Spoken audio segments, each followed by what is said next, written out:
Gandhidham Bhachau highway ઉપર traffic જામની સમસ્યા બની વિકટ। દરરોજ કલાકો સુધી હાઈવે ઉપર થાય છે ટ્રાફિક જામ। ટ્રાફિક જામમાં ફસાતા ટ્રાન્સપોર્ટર્સને દરરોજ વ્યાપક નુકસાન થાય છે। સામાન્ય લોકો અને એમ્બ્યુલન્સ પણ ટ્રાફિકમાં અટવાય છે વારંવાર।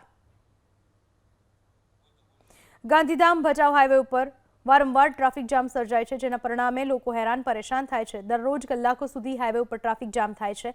અનેક લોકોને પોતાના સમયનો વ્યય કરવો પડે છે। ટ્રાન્સપોર્ટર્સને દરરોજ વ્યાપક નુકસાન થાય છે, ત્યાં સુધી કે એમ્બ્યુલન્સ પણ ઘણીવાર આ ટ્રાફિક જામમાં ફસાઈ જાય છે અને લોકોનો જીવ પણ જોખમમાં મુકાઈ જાય છે। ગાંધીધામ ભચાઉ હાઈવે ઉપર ટ્રાફિક જામની સમસ્યા બની વિકટ। દરરોજ કલાકો સુધી હાઈવે ઉપર થાય છે ટ્રાફિક જામ। ટ્રાફિક જામમાં ફસાતા ટ્રાન્સપોર્ટર્સને દરરોજ વ્યાપક નુકસાન થાય છે। સામાન્ય લોકો અને એમ્બ્યુલન્સ પણ ટ્રાફિકમાં અટવાય છે વારંવાર। ગાંધીધામ ભચાઉ હાઈવે ઉપર વારંવાર ટ્રાફિક જામ સર્જાય છે, જેના પરિણામે લોકો હેરાન પરેશાન થાય છે। દરરોજ કલાકો સુધી હાઈવે ઉપર ટ્રાફિક જામ થાય છે।